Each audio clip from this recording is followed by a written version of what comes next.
Welcome to our E3 2016 predictions, and this is Andron. This is Austin. And today we're doing Nintendo. My favorite.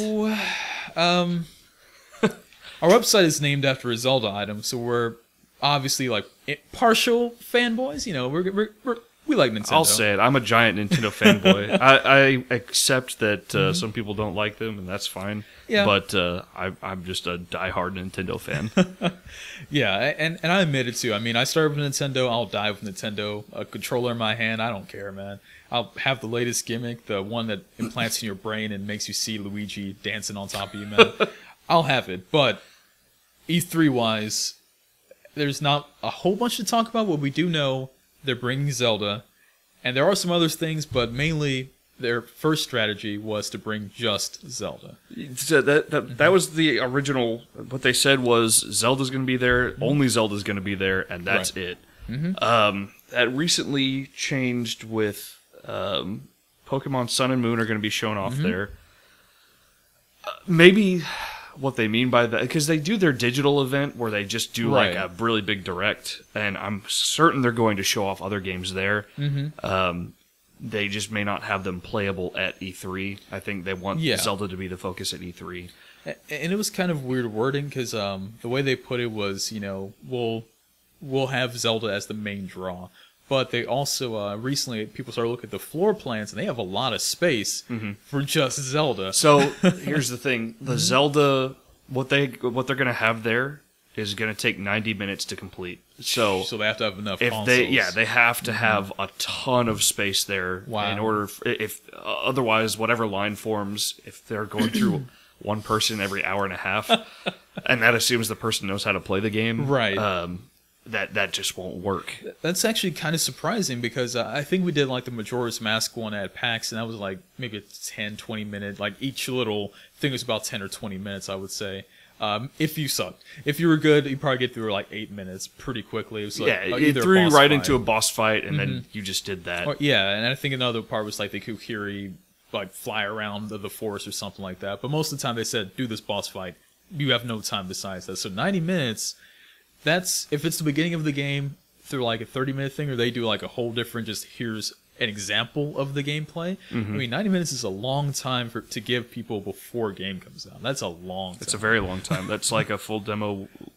I wish Nintendo were a little more willing to put out demos for their games. Yeah. Just because, I mean, they'll do it at E3 and then they take it over and do it at certain Best Buy places, and it's like, just let me download the demo. Let me try this game out for myself. I really want to, but well, if you lived in New York, they were giving out those 500 passes to you could go play the lucky people so who got an appointment. That was crazy. I mean, but it does seem like a huge focus on that, and of course the disappointing thing is a lack of NX, because they mentioned it. I agree. And then it's not happening. Yeah, basically.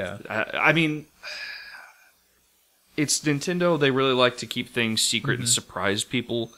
And right now, just given every rumor that's come out about the NX and everything that even Nintendo has said about it just on its own, it's confusing. It's intriguing. I want to know more about it, and it's like they just keep teasing me and making me wait. I'm sure they're going to do their own Nintendo Direct on it later this year. And that seems to be where they do. Where they get most of their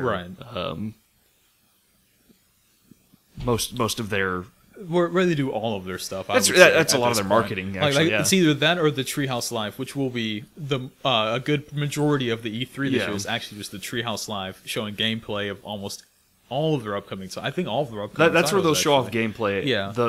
The part that I'm most looking forward to is the Nintendo Direct that I'm assuming that they're still doing this year. As far as I know, haven't heard anything, but I mean, if they don't do a Nintendo Direct, that's going to be really weird, and I'll be really disappointed. Surprising. But they have a lot of other games that they still need to show off, like Metroid Federation Force. And I mean, that's just it though. Like, they don't have as much of a punch as they did last year. Like last year, they even though they didn't have a bunch of games, they still hit hard with, like, I think it was the Puppet year. So they did like the Puppets to start it off.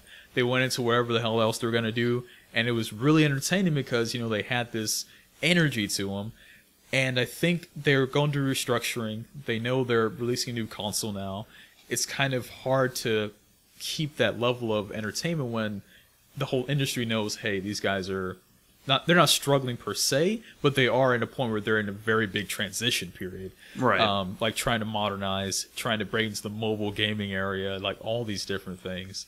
So like a direct, if they don't have one at this one, I think it makes sense. Like I don't expect one because of just that. Like they have 3DS games to show off, and those don't look that impressive. I would be really disappointed if they didn't do a direct, but I could see that happening. Yeah. But assuming that they do a direct, yeah, what games do you think that they would show off in there? I can tell you exactly what's going to be there because they announced a bunch of. Okay, we'll do the ones that they're going to talk about. So the ones I know for sure, Treehouse Live is covering is of course Zelda, and they're doing Pokemon Go, Pokemon Sun and Moon the first day, I believe.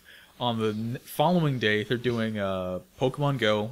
Their start off, I believe. They're doing Monster Hunter Generations, and I can't remember the rest because that's all that matters. There are some more, and I can't remember exactly what they are, but they're mostly 3DS titles. I think one Wii U title, and the Wii U title is Fire Emblem X.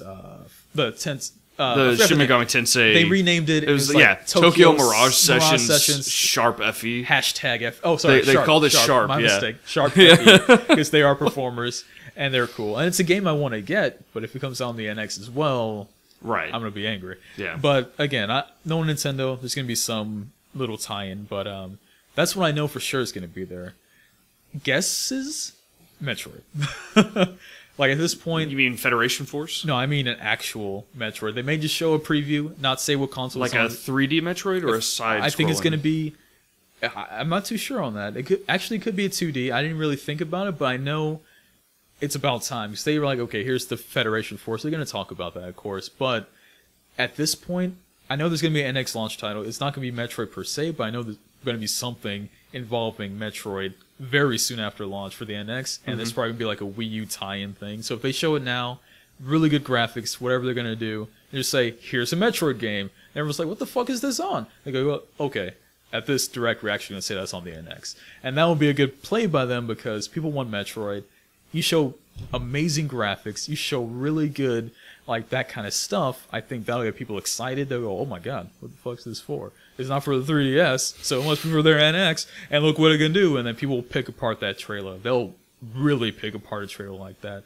Zelda's going to be talked about non-stop no matter what. We don't have to even worry about that. Probably another... I could see them doing kind of like what they did with Smash Brothers, where they spend just a huge amount of time talking about it, and just like at the end. Remember when they did the direct where it was just about Smash? It was a Smash direct. It was like 55 facts about new Smash Brothers. They could do that. And it was all just like really interesting stuff. They could do that with Zelda. They could easily do it. Oh yeah, and they could show off brand new stuff the whole time. But it's E3 though, so they have to show off something new as well. And that's kind of the weird thing is there's nothing new going into it. Well, nothing new that we know about. A lot of times at E3, they just whip out a bunch of surprises and say, "Oh, look at this game we got coming out." Yeah, right. And Nintendo's good about that usually. And that's the big thing is they don't have issues with surprising people. But I don't know about this year, man. I think they want to save everything for that NX Direct. That's what I'm guessing. The 3DS is still around, and I think it still has life in it. I think it's good, yeah. I mean, they say the NX is not a replacement for the 3DS or the Wii U. Yeah. It's definitely a replacement for the Wii U at the very least. The 3DS, maybe not. The fact that they said that, though, does kind of lead, precedence to that rumor, because why would they directly say, it doesn't replace the 3DS? Why would you say that, Because people have been asking about it, because it's like the handheld console hybrid, but... It's funny that they would say that, because they could just be like, oh, it won't replace the Wii U, then we know it's a system. Well, but then people might think that, well, it's got a handheld aspect, this is going to be a new, the sequel to the 3DS. Right, you're right. I think they wanted to make sure they want to make sure it's direct, right. Now, something interesting, though, the Wii U has, I think, about 3 or 4 titles coming out this month, and the 3DS has about 3 or 4 as well, and the number of releases has actually been dropping for the 3DS per month. I've been noticing as I do the, what's coming soon, so it kind of feels like they're holding their titles back. Like, Zelda obviously got held back for the NX. Like, there's no fucking way around that. That is an NX launch title. period. So NX is coming out with Zelda at launch. That's going to help sell their units. The Smash Brothers rumors are probably true. It's going to be higher res, whatever you want to call it, complete versions, I guess, of Smash Brothers with all the characters probably at launch. But Mario Maker, Splatoon. Now that's interesting you said those two, because I think those two games will be featured at the E3 so in some way. I know Splatoon is getting the two new amiibos. Yeah. So they may detail what those are going to unlock or something like that. Mario Maker, I think all this is guesswork, but I would really love it if they did like a major update for Mario Maker to add just a bunch of new stuff, even if it was like they could do like a paid expansion like $10 or something like that. And then suddenly you have like a billion more assets to use, dude. Everyone will love that. Like they can be like, hey, now you can do. There's so many things that they still have that they can add to it that would just make it really awesome. And those are two like free update ones, quotation marks. Like there's some paid stuff in the Splatoon, I believe. There's none at all. No. You can buy like a pack of anything. Wow. So that's surprising because like Fire Emblem has packs of stuff. Yeah, Fire Emblem but has somehow paid Splatoon, DLC. even though it would make sense for popular. Splatoon. Yeah, they could do some paid DLC for that. Of like some just, sort. just even I mean, I one guess thing the would do amiibos it. are kind of the paid DLC for I it. didn't even think about that Because that's a bunch of extra single player content that gets you new weapons and do and amiibos stuff like that. do anything with Mario Maker yet? Amiibos unlock costumes in Mario Maker. So they're the little things you get out of the boxes. So yeah, so for every okay, that makes sense now. So for every one of those you want, you have to own the amiibo for it, right? Or no? A lot of I think all of them are unlockable in game through other means. That's pretty cool. Okay, so and that's then fair they have enough. a bunch of costumes that are earned separately. For things that aren't amiibos. That's cool. So that makes sense. Like that's a good business strategy because you don't have to want to force people to go buy something. You want to say, okay, play my game. If you want to work hard to get it, get it. If you don't want to work hard, go buy it. It's all cosmetic anyway. Who gives a fuck? But I do see Mario Maker an expansion of some kind, like you're saying. I don't know what else they can add. Maybe like the new. They already have new Super Mario Brothers, but maybe like more of that. Like so, polish. I think if they some of this stuff could be in a paid expansion, some of it wouldn't need to be not in a paid expansion. Yeah. But I think the ability to do like levels as a pack, like I guess a world, I would say. That would actually be cool. Yeah. So where you play a few levels in succession, I think that would be really cool. People do want it, yeah. That'd the be a good ability call. to add bosses other than just Bowser and Bowser Jr. Yeah. Like the rhinos. Yeah. I think they went a long way with having the keys and stuff like that and the red coins to where to make it so you would have to fight a boss rather than just skip it. Yeah. Yeah, Renzor or Reznor, I can't remember Yeah. which one it is. The rhinos on the carousel, that would work. They could add new power-ups. They could add new block types. There's a lot of those. A lot of stuff that just and isn't enemies there yet. that just haven't been added in from previous games. Yeah. So, I think there's a lot they could do with it. Yeah. Including, I mean, heck, they could do levels that support multiplayer. I mean, New Super Mario Brothers has you're right. multiplayer. I don't know so why not let people do two? Yeah. Yeah. Hell, if you could do multiplayer in like Super Mario World, 2 guys flying with capes. That would be pretty cool. Oh, that would be hectic. Actually be pretty nice. Yeah, I mean, I think if they do direct, like you're saying, hoping, I guess is more likely right now, then I do see like them doing Mario Maker, like you said. I do see them doing Splatoon. And I think it's about time for like something Metroid besides Freedom, Federation to come out. So even Metroid Prime 4 would be fucking awesome right Metroid, now. Yeah. I would love a new Metroid. I know Retro Studios is working on something that's not Metroid right now. Probably an NX title. Probably an NX title. So there's Metroid Prime Federation Force. That's coming out. I don't think anyone's really looking forward to that, but Nintendo is sticking to it. I heard it's fun. I think it could be fun. Yeah. I don't think they should have called it Metroid. No. But I get why they did it. Yeah. Whether or not they should have or not.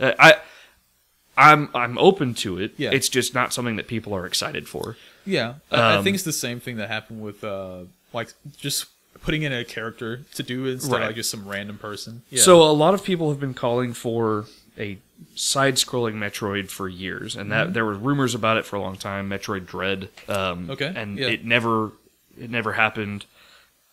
I think another reason that people are pissed off about Federation Force is this is technically a Metroid game on 3DS. Yeah, and that would keep Nintendo from saying, well, we're also going to put out an actual Metroid game on 3DS. Yeah. Because, and for a side-scrolling one, 3DS would really be the prime target for that.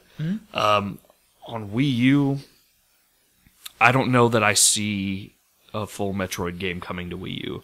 Maybe on the NX, but I feel like they're maybe taking a little break on Metroid for a while, kind of like after the Super Nintendo. Okay. And 64 didn't get a Metroid game. Right, yeah. Game Boy Color didn't get a Metroid game. Game Boy had one, the Metroid 2, but that was early in the Game Boy. And then we just didn't really hear anything about it for a long time until Game Boy Advance, GameCube. We got the double punch of Metroid Fusion and Metroid Prime. And Metroid Prime ran for a while. We got Metroid Zero Mission. But then once Other M happened, it was just, they've kind of shut down Metroid for a while. This is kind of the first that we're hearing about it again. That's true.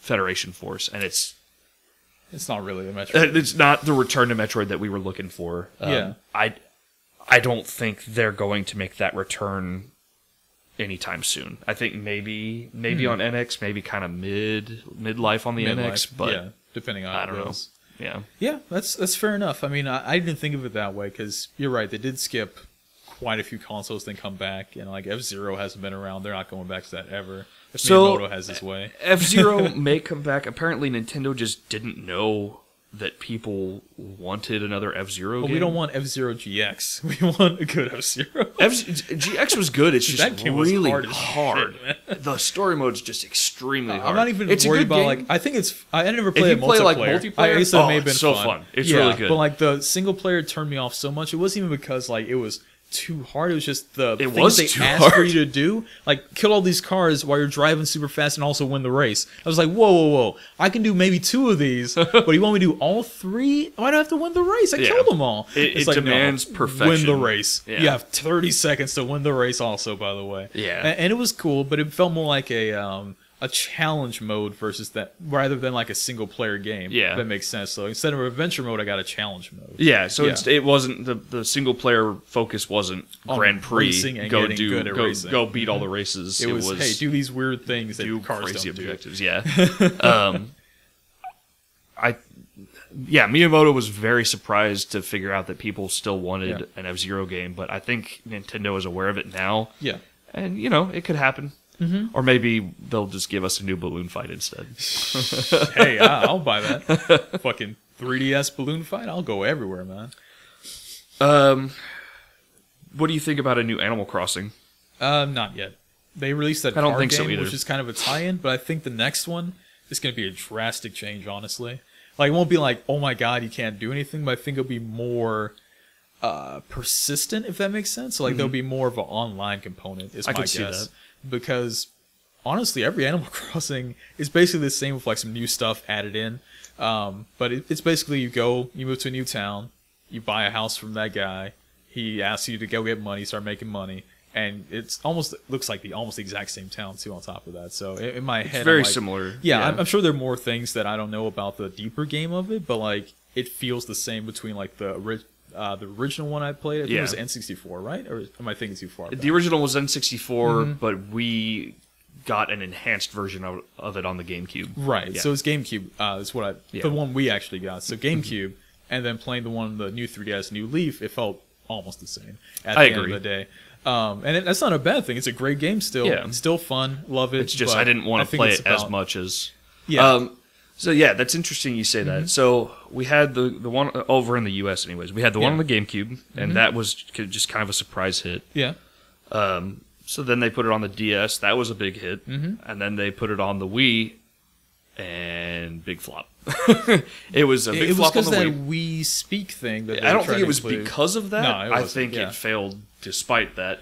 Was that the one in the city? Because that was a departure, right? Like, that was City Folk, but also I think it just found a much better fit on handhelds. Okay, yeah. Because it's a game that, like, a long time ago, you could go pull up a game like that and just go play it for hours sitting on the couch. But now it's like a lot of people who are playing those games as kids are adults, and adults are becoming more of the target audience. Yeah.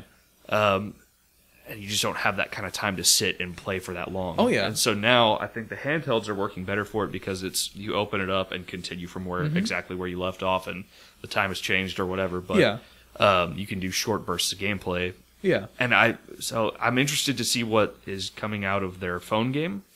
Right. Exactly. A lot of people are wanting one on the Wii U or the NX. I don't think that's going to happen. Not on NX, unless the NX is specifically a handheld that you can like plug back in when you sit at home. That's what I'm guessing. In that instance, I could see it. That's fine, but if it's a console, not going to happen. Yeah, definitely not for the Wii U though. But based off of that, like I think the next Animal Crossing, like in my head, the best idea for something like that would be because the big thing for me is when I come to your town, that's cool, whatever. But then I leave at the end of the day. If we were all in the same town. And, like, I have my house over here, you have your house, we all, like, kind of communicate with the little animals, so they know us based off what we've done with them. So they may like me, but they may hate your ass because you always, like, walk them and, like, chop down their fucking trees. And then that way, like, it feels more like you're living in a living, breathing town because, honestly, the animals are great. They're coming in and out and all that. Yeah. But having another human, like, either fucking you or helping you. I do wish that the multiplayer in the previous ones was a little more fleshed out. And just because... I mean, my wife wants me to go visit her in her town, and I'm just like, why? Yeah. Like, just show me your town. Like, that's all. I don't need to walk around it. Like, it's fun once. I don't need to do it multiple times. Exactly. I guess I can go talk to her villagers and you can play around. Even, but there's just a lot that you can't do at the same time. Right. And with the more persistent, I think, like, even if it's just, we only have, like, 4 human players in your town, like, you'd be like, okay, when I go to bed, I close my 3DS or whatever new system we're going to have, then I'm out of the town, I'm in my house, I'm asleep, you guys still running around doing whatever the fuck you want in the town, so maybe there's competitions every week, like the bug catching competition. Now I'm competing against you guys. That would be fun. Versus the animals. Yeah. Which to me is a lot more fun because then I'll actually get on and be like, shit, I gotta catch me some bugs, man. I gotta get them bugs. And then at the end of the day, like the weekends, maybe I didn't get on during the week. Somebody else beats me, I come back and I'm like, oh my god, this guy beat the shit out of me this time. I'm gonna get him in the fishing contest or the next one, whatever it is. So I think that kind of Animal Crossing is what the series needs, is where it gets more into the actual social side, which it can do that on the mobile. That won't be hard. Everyone has a 4G or 4G LTE, 5G, whatever the hell's next connection. So they will always be online anyway. Go, oh, this guy's in my town. Let me go hang out with him, you know? I'm hoping it's not like an Animal Crossing themed Miitomo. Oh, it probably won't be. But it'll probably be some given the kind of spin-offs weird they've paywall. just done. I could see them doing a non-traditional Animal Crossing game. I hope it's a traditional Animal Crossing game on a phone. Would be is a pretty brilliant idea. Yeah. We'll see what happens. Honestly, they could probably port New Leaf over and then add in like some costumes you have to pay for. And people they're not going to do that. They want to do it. They I think they explicitly said they're not going to port any of their existing games over to the phone. See, they want to do stuff that fits mobile really well. Because the thing for like the Fire Emblem game, like for me in my head, what makes sense is the old 2D ones where like you just have like the little 2D guys running around, and then you have the paywall like you can only do this many battles, whatever. But even the battles in Fire Emblem take like an hour to do, so that's a lot of gameplay to me. That's a good mobile game. But then I could be like, okay, I'm not gonna finish this turn, I'll close it for now, or turn off my phone. It's okay, it's safe for that turn. I mean, you could pay to revive your heroes or something like that. There you go. I mean, there's lots of things they can do because in the end of the day, like they don't want to make a free full version game. They want to make a free game with something that makes them money. It's interesting that you say that. Miitomo, have you? I haven't even found where I can spend money in Miitomo. You can, but you have to buy the stuff to buy the costumes, if that makes sense. So they're making money somewhere, but I've never bought it. I like it. It's never advertised. It's not something like I actually went looking for it at one point, and I could not find a place to spend money. I found it, but I already had enough coins from actually doing stuff in the game. So it's kind of a weird thing because you get a bunch of coins from just like, oh, I'm looking fucking hot today, I'm doing this today, or I'm talking to my friend. Then you get like points, so you just go buy a costume. And for me, I'm never going to spend money, some people are like, I need those costumes, man. I need these Bliss themes today. I So need all of them. It seems like they are not prioritizing the money making in making these apps. I get what you're saying. Yeah. It's something that they are able to make money on, and that's why they are making it, but they are trying to make a fun experience, and they're not trying to push it down your throat. You're right, and that's a good approach. I mean, I'm not going to ever get angry at someone making a mobile game that's actually fun. Yeah. So, I mean, Tomo, it was a good. I would say it's a cool idea, but it wasn't a game. It was a good experiment because it was fun. It's interesting. It's kind of cool. Yeah. It's not a game. Not something I'm gonna get on every day. Right. It's a social app. Exactly. But like something like Fire Emblem, I could play daily. Like I could literally just get on my phone for a couple of minutes, do a couple of turns, get angry, turn it off for the day. Yeah. And then get a little reminder saying, "Oh, your party's still in battle." I'll be like, "Oh God, I gotta finish this fight," and I'll get right back in and do some more. If they make it that way, they can make it like the Final Fantasy game Explorer or Record Keeper, which is kind of a weird one because you have to buy so much stuff to get the people you actually care about into the party, and I don't think Nintendo's going to do that. Yeah, I think they'll take a good approach with it. I was impressed with their efforts on Miitomo. Yeah.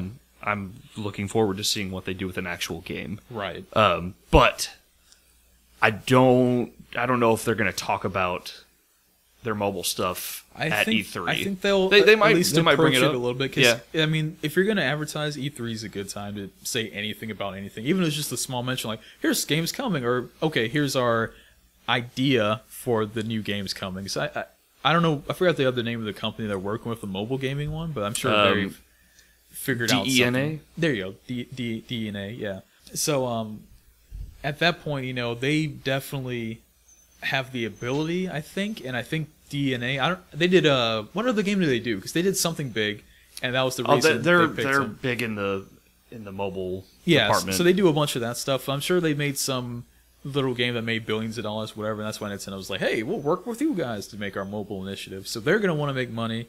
Nintendo wants to make money off of it, and the best way to do that is to say something at E3 like, "Look at these mobile games. All right, that's what you do with them," and like maybe 5 minutes total on both, I think is what they're going to end up doing. I don't think they're going to hit the point where like they're talking about for 40 minutes. They do 40 minutes of that, that means they have nothing else to show. 2.5 minutes talking about a game is a long time for them. It is.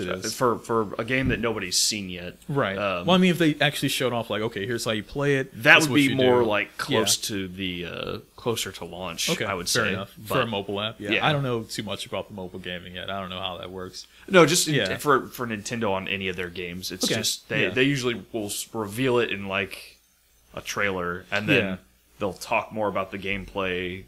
Unless it's like their flagship title. Well, we have to remember someone else is running the company now. That's true. Regrettably, this guy's pretty let's make money. Like, he's not, I'm trying to, like, watch my words because I don't want to say anything bad about either guy. So, like, at this point, like, I don't know. I think Nintendo of America is still going to do their thing with it, and I think they're going to do whatever they can. Yeah, but in the end of the day, like, that guy runs everything. Because I think before, I forgot his name. I can't believe I can't remember his name right now. Iwata? Iwata, thank you. I was thinking Hideki because I watched so much anime, and that's not correct. Iwata, before Iwata passed away, he had done that whole consolidation. Like, I now am president of like all of Nintendo. And then when he passed away, this other guy came into power. So now he runs everything, like the whole show, I guess, at this point. So he can be like, hey, we need to make money. We're showing off this stuff. So I think he kind of, no matter what Nintendo of America says now, he'd be like, no, or yes, or let's do this instead. So I don't think they're as, like, autonomous anymore. I think they're more... I don't think they were ever autonomous, but I mean, they had their own. They had their own like kind of take thing on how they were going to present things. Yeah, and I think Treehouse Live came from them and all that. So I mean, that's their kind of thing. Nintendo Minute came from them. So I mean, there's a lot of stuff that they do, but they're more like advertising. While I think Nintendo Japan is like, this is what you're going to do. This is what we're going to show. Deal with it. Yeah. Yeah. So I think that guy, I forgot his name. Do you know his name? Kimishima. I think he'll be like, let's show off these games because they need to make us money. We need to show at least a little bit to give them a teaser because Pokemon Go, they've already done the betas. It's coming out pretty pretty soon. I can't remember the exact date, but that's coming very soon. So they're going to do a little Pokemon Go. They already said that. And I guarantee they're probably going to do these 2 games too in some way. Like at least a little, hey, look what it is. And that's it. If nothing else. Maybe. If they do. They were very tight-lipped about Miitomo up until like they actually very were. shortly before it You're came right. out. So I feel you're actually right, yeah. Everything on their mobile front has been really, really quiet up until like just before it comes out. It's kind of weird though, because I mean, like the way he was advertised was, I'm very, you know, let's get our name out there, let's do this, let's make money, let's advertise, da da da da da. But he doesn't seem to be much different from what you're saying. Now that I think about it, I mean, as soon as he took power, he said he was basically going to carry out all of Iwata's plans. He wasn't going to make a bunch of changes there. Okay. So it sounded like he was just kind of a figurehead who was who was going to be there in the meantime. I don't know if that's still the case, because it sounds like he's been doing more of his own initiatives. He's been doing interviews, and he seems to know what he's talking about. Yeah. So he may be in it for the long haul. But I think I'm not sure he's going to heavily change how they present their games. No, I mean, and that's the big thing about Nintendo is their intrigue, I guess, because they do take their time announcing things, and when they announce it, it's like, okay, this is coming, and they show like a 30-second video of a game coming in 3 years, and that's all you get for 3 years. Like, that's it. And I mean, that's basically what Zelda has been until now. It's like, okay, now it's coming. Here's a whole bunch of Zelda, because this is our game coming. You're going to buy it anyway. For sure. For sure. Here it is. Like, even Federation Force, I've barely seen anything about that game. They talked about it at E3 last year a lot. They did. And then they got all the blowback, and they defended it. Yeah. And then they brought it up in this year's Direct again. I think they've done like one Direct since Iwata passed away. I think so. Who led that one? Was it Reggie or? It was Bill, I believe. Bill. Reggie was in it for a bit, but I think it was mostly Bill. And I mean, I guess that's the other kind of elephant in the room is Iwata's passing. Like, he was at the company for so long, and like I think he helped form a lot of the presentations, and he helped like figure out exactly how they're going to go into the future, which is, like you were saying, he's going to carry on his plans because he did have so much ready to go. Even the NX, like, I guess he figured out before he passed away. So I mean, the NX has been planned for quite some time. So I mean, like, there's still that kind of, I guess, reeling back from that, because it's only been about a year, I guess, since less than a year, because it was shortly after E3. Yeah, so I mean, like, the guy, he did a lot, and Nintendo's a family, I guess is the best way to put it. Like, Microsoft, I don't know who the hell heads of it right now. Phil Spencer, is that his name? Now. Yeah, but he was in the head like a couple changing years ago, everything, and it keeps switching who's in charge of what department. So I don't know who there is there, but Nintendo's always been like, here's a family. Like, it's Miyamoto is like the granddad. You got Kimishima just came out, he's like the uncle. You have Bill, who's like the weird cousin. You have Reggie, who's like the dad. You know what I mean? Like, it's a family there. Like, everyone there respects each other in some way. They either know Japanese or they don't know Japanese. They allow the guy to speak their term, or they just speak in Japanese so someone else could translate it. Like, there's no problem with that, and every Direct feels like, I understand why Iwata started, because it feels more like you're in that room with this group of people that you've known for years, because they don't swap their people out. They're just like, okay, these are your groups, this is who you deal with. They're talking directly to you because you're their fan and you're part of the family. And that's, I guess, why being a Nintendo fan is so different from being like a Sony fan or a Microsoft, because you do feel like you're part of them. So when they fail, you fail. When they succeed, you're like, yes, good job, we did it. And you're like, why am I celebrating? Like, I didn't sell 25 billion Wiis or however many. I think it's more like 80 million or something like that. It's some stupid number. It was like 115. Exactly. I'm even undershooting right now, and they've sold over 100 million Wiis. I was like, oh yeah, I helped do that. I had no part in that. But because, again, that feeling of family, and then when someone gets ripped out of that family, like Iwata just went away, now it's kind of like rebuilding the family, getting it back together, finding their footing so they can continue on living with their new situation that they're in. And that's kind of how I feel about the NX, is like, now this is basically their dream left by Iwata that they have to perfect. So it's not about like, it's not even completely about like recouping their losses. It's more about let's put this out there. Let's get back to the top, and then let's honor Iwata in that way of this being his last system he figured out how to do. Let's make it good. Let's make it fucking amazing, you know? I think it also kind of came about at a weird time just because with the NX on the horizon, Wii U's winding down. 3DS is kind of winding down. I mean, I'm sure they have other games to show off, but they're trying, like, they're doing everything that they can to not talk about the NX. Exactly. And when it's that close, it's like, how do you do a direct without saying anything about the NX? Right. Without getting backlash. And that's the main reason I was like, maybe they won't do a direct. They'll just be like, here's some gameplay. Yeah. You know? So, I don't know. But yeah, it's interesting. I mean, there's going to be stuff to watch, and that's good, because I like Treehouse Live. One of the people on Treehouse Live I think it's the guy I like a lot. I forgot his name, but he's pretty funny. He's like really in depth. He did the. Oh, you don't like Krista? No. But the guy, I think he played like Xenoblade Chronicles before it came out. He was like all in, so he was like, "Oh, look at my character," and he's like showing him off. It's like, this guy plays games. Good. I'm sure Krista does too, but still, I do like that other guy. So yeah, I mean, there's gonna be stuff to see. We've got at least Pokemon we get to look at, which is going to be good. How deep into Pokemon do you think you're going to go? They've already shown like almost everything. I know it's not going to be playable there. Yeah. But I would be surprised if they didn't show off quite a bit of it. Yeah. I think they're doing a Pokemon, like just a Pokemon Sun and Moon event shortly after E3. Wow! So they're going to show off even more there. But I think we're going to find out a lot about it here. We'll probably get a look at a few more new Pokemon. We'll probably see some new systems that they've added in. Yeah.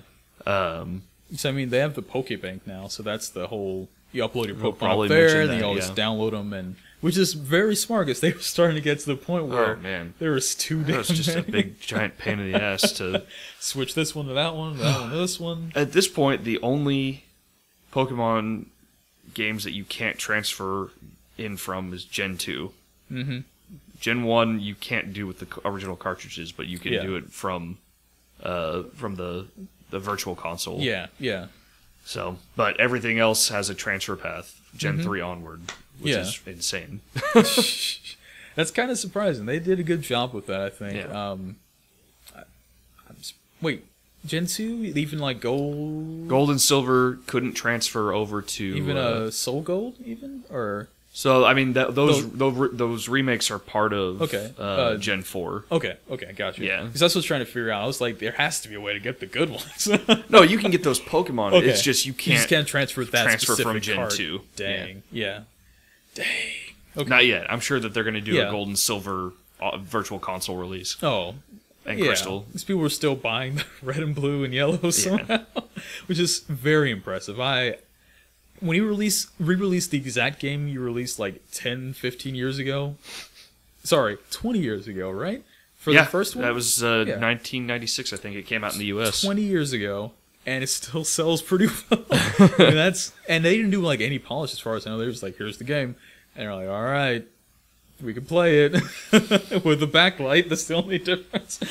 I guess now you have the wireless play. And I guess you got some more access stuff, to the Pokemon the trading bank, that. Yeah. But, I mean, besides that, like, there's not much else they changed. They're just like, here's the old game. And they didn't really need to change it. That was whatever. That's the one that everyone remembers. A lot of the fans who've kind of dropped off the series came back for that. Came back just for that one. And it's funny because they did like Fire Red and Blue or whatever they call it. Ocean It was Blue. Fire Red and Leaf Green. Yeah, you're right. Yeah. I honestly, I stopped it after Gen 2, and for years I didn't know that Fire Red and Leaf Green were remakes of Red and Blue. Or I guess Red and Green. Yeah. So weird. For years, until somebody was just like, "Oh my god, they remade those on the Game Boy Advance." What? Are you serious? Yeah. So that was such a weird. Well, it wasn't weird for them to do it. It made sense, but it was weird to go from like Red and Blue to Red and Green, and just be like, "Oh, there you go." And people were like, "Where's Blue?" The reason they did that was in Japan. It was, I think it was Green and Red that came out first, and then they made Blue as like a third version. And then when they were coming to the U.S., they were like, we can't do 3 versions of the US. No, there's no way. And they made a lot of changes when it came to the US. They fixed a lot of broken stuff, and then I guess people like Pikachu, so they made yellow. Yeah, that was the director's cut version, and that took more after the show. Mm-hmm. And then they did a director's cut version after that every generation up until Gen 4. Gen 4 was the last one to do it. Yeah, which is smart, I guess, on their end, because they wanted to change it up and make it less expected, like to just wait it out to get the 3rd Ultra version. And Gen 5 changed it up by doing sequels. Was that Black and White?